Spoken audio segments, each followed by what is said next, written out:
Okey, keseimbangan pasaran dari segi definisinya adalah keadaan di mana kuantiti barang yang ditawarkan oleh pengeluar ataupun penjual pada harga tertentu sama dengan kuantiti barang yang diminta oleh pembeli ataupun pengguna pada harga tersebut. Okey, maksudnya di sini penawaran sama dengan permintaan ataupun QD sama dengan QS. Okey. QD sama dengan QS. Kuantiti diminta sama dengan kuantiti yang ditawar. Okey. Pada masa keseimbangan ni kita dapati bahawa lebihan permintaan, lebihan permintaan ataupun lebihan penawaran tidak wujud dalam ekonomi. Sama, permintaan sama dengan penawaran. Jadi tidak ada lebihan ataupun tidak ada lebihan penawaran. Okey, jadi pada masa keseimbangan juga, harga dan kuantiti keseimbangan tiada kecenderungan untuk berubah. Maksudnya harga dan kuantitinya adalah sama dah, dia tak akan berubah dah. Okey, itu dari segi keseimbangan. Okey, apa maksud lebihan penawaran? Okey, ini lebihan penawaran. Lebihan penawaran ni maksudnya penawaran lebih banyak daripada permintaan. Contoh kat sini, penawaran yang dibuat oleh pengeluar sebanyak 50, tapi permintaan dalam pasaran cuma 30. Jadi penawaran lebih besar daripada permintaan. Okey. QS lebih besar daripada QD. Jadi akan mewujudkan lebihan penawaran. Kalau kita tengok kat sini, bila penawaran 50, permintaan 30, selebihan penawarannya adalah sebanyak 20 unit. Okey, seterusnya, jika permintaan, katalah kat sini permintaan 60, tapi penawaran cuma 30. So, permintaan lebih banyak daripada penawaran. So, yang itu kita katakan sebagai lebihan permintaan, di mana QD, kuantiti diminta, lebih besar daripada QS. Okey, jadi akan wujud lebihan permintaan sebanyak 60 tolak 30, sebanyak 30 unit. Okey, jadi kat sini jika permintaan sama dengan QD sama dengan QS, contohnya kat sini QD sama dengan 10, QS pun sama dengan 60.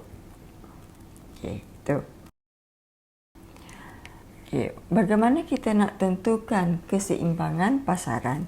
So, keseimbangan ni boleh ditentukan ataupun ditunjukkan melalui 3 cara, iaitu jadual, gambar rajah dan pengiraan. Okey, kita tengok yang pertama dulu dari segi jadual. Okey, dari segi jadual, pada harga 80, pada harga kosong, kuantiti diminta 80, kuantiti ditawar adalah 40. So, keadaan pasaran adalah kuantiti diminta lebih besar daripada kuantiti yang ditawar. So, kat sini akan jadi lebihan permintaan. Kan adanya lebihan permintaan. Okey, so kat sini pula kuantiti diminta 72, kuantiti ditawar 52. So, ada berlaku lebihan permintaan juga kat sini. Okey, kat sini sama, 64 sama dengan 64. So, kat sini berlaku keseimbangan. Keseimbangan pasaran.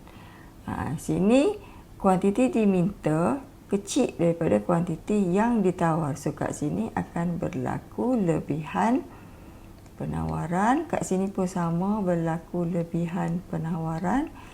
Kat sini pun berlaku lebihan penawaran. So, keseimbangannya adalah pada masa harga 4 dan kuantiti keseimbangan adalah 64. Sebab kuantiti diminta sama dengan kuantiti yang ditawar. Okey, kecenderungan perubahan harga. Jika berlakunya lebihan permintaan di mana QD lebih besar daripada QS, minta banyak, tawar sikit. So, ini akan menyebabkan harga akan cenderung untuk naiklah. So, bila berlakunya lebihan permintaan daripada harga kosong tu, orang minta banyak barang tersebut pada masa tu, harga akan cenderung untuk naik daripada kosong kepada 2. Bila harga naik, kuantiti diminta akan jatuh, tapi kuantiti ditawar akan meningkat. Daripada 80, sebabkan harga naik tadi, kuantiti diminta akan jatuh kepada 72. Okey, tapi pengeluar pula, bila harga dah semakin naik untuk barang tersebut, jadi harga akan meningkatlah. Jadi bila harga akan meningkat, penawaran akan meningkat. Sebab pengeluar dia nak dapatkan untung. Bila permintaan satu barang itu meningkat, so dia akan tingkatkan harga. Dan sebaliknya, jika harga tu meningkat, harga tu jatuh, dia akan kurangkan kuantiti yang ditawar. Okey. So harga akan cenderung untuk naik. So ini P akan cenderung untuk naik. Naik kedua. Lepas tu P cenderung untuk naik sebab di harga yang kedua ni masih lagi ada lebihan permintaan. So harga akan naik lagi sehinggalah capai ke 4. Okey, bila capai 4, kuantiti diminta dah sama dengan kuantiti yang ditawar. So harga akan jadi tetap kat situ, dia tidak berubah dah. Bila dah sama, tidak berubah. Sebab tu tadi kita kata bila keadaan keseimbangan, harga dan kuantiti keseimbangan tiada kecenderungan untuk berubah. Okey, sebaliknya jika harga 6, kita tengok berlaku lebihan penawaran. Lebihan penawaran di mana kuantiti yang ditawar lebih besar daripada kuantiti yang diminta. Banyak barang tersebut di pasaran, sedangkan permintaannya adalah kurang. Jadi ini akan menyebabkan harga cenderung untuk jatuh. Harga cenderung untuk jatuh lah. Okey, harga cenderung untuk jatuh. So P jatuh. Ni semua ni sama. Bila selagi ada lebihan penawaran, harga tu akan cenderung untuk jatuh. Contoh kat sini kita tengok. Pada harga RM10, kuantiti diminta 40 je. Kuantiti ditawar oleh pengeluar untuk barang tersebut 100. Maksudnya terdapat lambakan barang tersebut di pasaran. Bila terdapat lambakan barang tersebut di pasaran, ini akan menyebabkan harganya akan jatuh.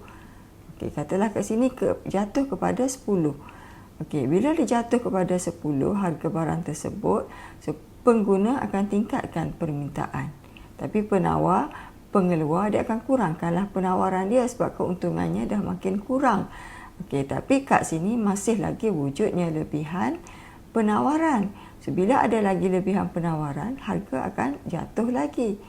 Okey, jatuh lagi kepada 6 dan kita tengok pada harga 6 masih lagi ada lebihan penawaran dan harga akan jatuh lagi kepada 4.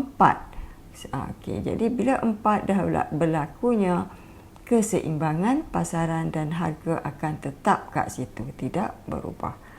Okey, jadi kesimpulan yang kita boleh buat kat sini, keseimbangan akan berlaku bila QD sama dengan QS pada harga 4. Maksudnya kuantiti keseimbangan adalah 64. Jika harga berada lebih rendah daripada harga keseimbangan, akan berlaku lebihan permintaan.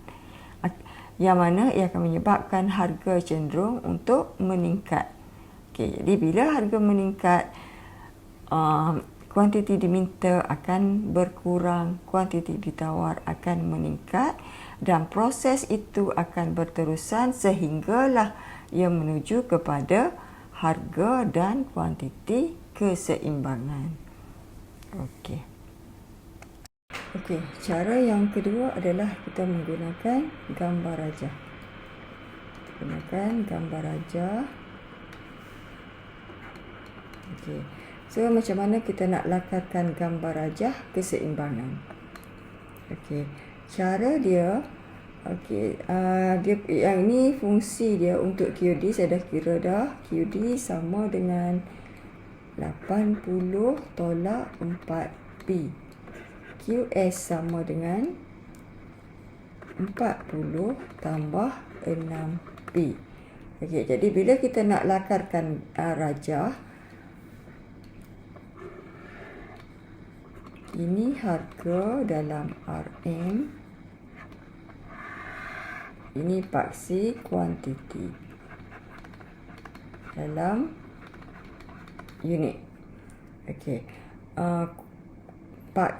Kelok QD, kelok permintaan mencerun ke bawah dari kiri ke kanan. Okey.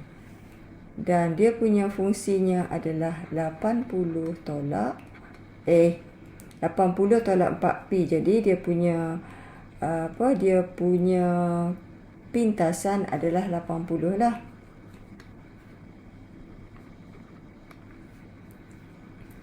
Pintasannya 80. Okey, seterusnya kat sini berapa? Okey, jadi untuk tahu kat sini, dalam sebutan, kita kena cari dalam sebutan P kan. So 4P sama dengan 80 tolak QD. So P sama dengan 80 bahagi dengan 4, kita dapat 20 lah. Okey, dan 1 bahagi dengan 40, 1 bahagi dengan 4. 1 bahagi dengan 4 berapa? 0.5. 0.5 QD. So kat sini adalah 20. Okey, seterusnya QS. QS 40 tambah 6P. So dia tak boleh mula di kosong. Pintasannya adalah 40. Katalah kat sini 40. So terus bawa ke atas naik. So ini QS sama dengan 40 tambah 6P. Kat sini QD sama dengan 80 tolak 4P. Dan keseimbangannya adalah bila dia bersilang. Okey, bersilang pada kuantiti sama dengan 64 dan harganya sama dengan 4. So ini adalah keseimbangan. Ini titik kosong lah asalan. Keseimbangan bila dia sama, bersilang. Okey, kalau kat atas tadi yang kita tengok tadi ni, kat sini, katalah sini 6. Okey, inilah yang dia punya QD sebanyak 56 yang kat sini ni kan, 56, dan dia punya QS sebanyak 76. So, jadi kat sini akan berlaku lebihan penawaran. Jadi tak bolehlah bila lebihan penawaran, harga akan cenderung untuk jatuh sehinggalah dia menuju kepada keseimbangan. Okay, jadi bila kita nak lakarkan keadaan keseimbangan, inilah keadaannya apabila QD sama dengan QS. Okey, seterusnya kita tengok keseimbangan pasaran berdasarkan pengiraan. Okey, pengiraan. Keseimbangan berlaku apabila QD sama dengan QS.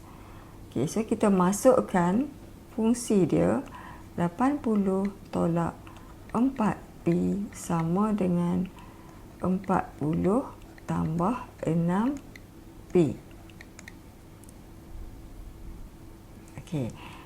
Jadi 80 tolak dengan 40, so kita dapat 40 sama dengan 6P tambah dengan 4P, kita dapat 10P. So P kita akan dapat 4. RM 4. Okey. So untuk dapatkan kuantiti kita boleh masukkan sama ada dalam QD ataupun QS. So katalah kita ambil Q-nya, kita masukkan dalam QD. 80 tolak 4. P gantikan P yang kita dah dapat tadi sama dengan 4. Okey, jadi 80 tolak dengan 4 darab 4. 16. So kita akan dapat kuantitinya sama dengan 64 unit. Okey, jadi daripada sini, dari segi pengiraan, dia akan sama dengan kalau ada keseimbangan dalam jadual. Keseimbangan dalam jadual adalah 4. Harganya dan kuantitinya adalah 64. Dan bila kita kira keseimbangan juga, kita akan dapat sama. Harga 4, kuantiti 64. Okey, tapi kadang-kadang dalam jadual tidak ada kuantiti yang seimbang. Okey, jadi bila tidak ada kuantiti yang seimbang dalam jadual, maka kita kena buat pengiraan. Okey, untuk cari keseimbangan tu tadi. Okey, contoh soalan. Soalan ni dia kata terbitkan fungsi penawaran. Terbitkan fungsi penawaran. So, fungsi penawaran QS sama dengan A tambah B, P. Tambah sebab hubungannya adalah, hubungan QS dan P adalah positif. So, langkah yang pertama kita cari B. Macam mana nak cari B? Perubahan QS kita bahagikan dengan perubahan P. Perubahan QS, katalah kita ambil yang ini. So, harganya akan jadi 10 naik kepada 20 yang menyebabkan QS bertambah daripada 38 kepada 58, dan ini adalah yang baru dan ini adalah yang asal. Perubahan QS 58 tolak 38 kita bahagikan dengan harganya 20 tolak 10. So 58 tolak 38 kita dapat 20 bahagi 10. So dapat 2. 2 positif. Maksudnya kecerunannya adalah positif. Seterusnya kita cari A. Okey, macam mana nak cari A? Kita gantikan dalam fungsi. Okey, katalah kita ambil QS-nya sama dengan 38 sama dengan A yang kita nak cari tambah kecerunannya adalah 2, dan pada kuantiti 38 harganya adalah 10. So A kita akan dapat 38 tolak dengan 20. Okey, 2 darab 10 20. So 38 tolak dengan 20 kita akan dapat 18. So QS sama dengan 18 tambah 2P. Okey, soalan B. Hitung harga dan kuantiti keseimbangan jika QD sama dengan 93 tolak P. Okey, jadi keseimbangan QD sama dengan QS. Okey. QD 93 tolak P sama dengan QS 18 tambah 2P. Okey, jadi 93 tambah 8 tolak 18, kita akan dapat 75 sama dengan 3P. Okey, 2P tambah dengan P, bawa ke sebelah sini dia akan jadi tambahkan. So P kita akan dapat 75 bahagi 3, kita akan dapat RM 25. RM kena tulis RM 25. Okey, jadi berapa dia punya kuantiti, kita boleh ambil mana-mana sama ada daripada QD ataupun QS. Katalah kita masukkan dalam QS. So So, Q sama dengan 18 tambah 2. P-nya adalah 25. So, kita akan dapat kuantiti keseimbangan adalah 68 unit. Okey, macam yang saya kata tadi, dalam jadual tidak ada yang sama kan? Okey, tidak ada yang sama. Okey, pada harga 10, 83, 38, so semuanya tidak ada yang sama. So, jadi bila tidak ada yang sama, bila kita buat pengiraan, kita akan dapat keseimbangannya adalah pada masa P sama dengan 25 dan Q sama dengan 68 unit. Okey, jadi kalau kata kita tak pasti betul ke kalau harga 25, kuantiti keseimbangannya 68 unit. So, cubalah kita kira. Okey, cuba kita kira tengok. QD sama dengan 93 tolak P. Tolak P kan? 93 tolak P ni. Okey, so tolak 25. So, QD akan dapat 68. Kalau QS kita gantikan dengan P sama dengan 25, 18 tambah dengan 2 darab 25, maksudnya kita akan dapat 68 juga. So, betul lah kita punya pengiraan tadi. Maksudnya kalau harga 25, QD-nya adalah 68 dan QS-nya adalah 68. So, pada harga 25 berlaku keseimbangan pasaran. Okey, soalan seterusnya, lakar rajah keseimbangan pasaran berdasarkan jawapan B. Okey, jawapan tadi, kita tulis balik kalau ni, QD sama dengan 18 tambah 2P, QS, ini QS, 18 tambah 2P, QD sama dengan 93 tolak P. Dan kita dah kira dah keseimbangan tadi, harganya kita dapat 25 dan kuantitinya kita dapat 68 unit. Okey, jadi dia suruh kita lakarkan keseimbangan. So, kita lakarkan keseimbangan. Ini harga dalam sebutan RM dan ini kuantiti dalam unit. Okey, so kita lakarkan QD 93 tolak P. So, 93 itu adalah pintasan dan kita tarik je kat sini. Okey, so 93. Okey, lepas tu QS-nya 18 tambah 2P, so 18. Dia tak boleh mula di kosong. 18, kita tarik je naik ke atas. So, ini QS sama dengan 18 tambah 2P. Kita tulis dia punya fungsi dia. Sini QD sama dengan 93 tolak P. So, kita cari keseimbangan kat sini. E.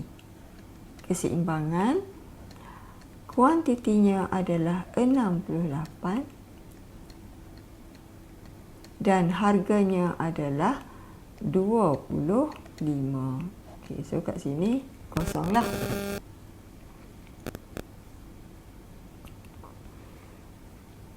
Okey, so siap kita punya rajah. Okey, sekian dulu untuk video pada kali ini. Jangan lupa subscribe, like dan share sebagai tanda sokongan kepada channel yang Medium sediakan. Sekian, terima kasih.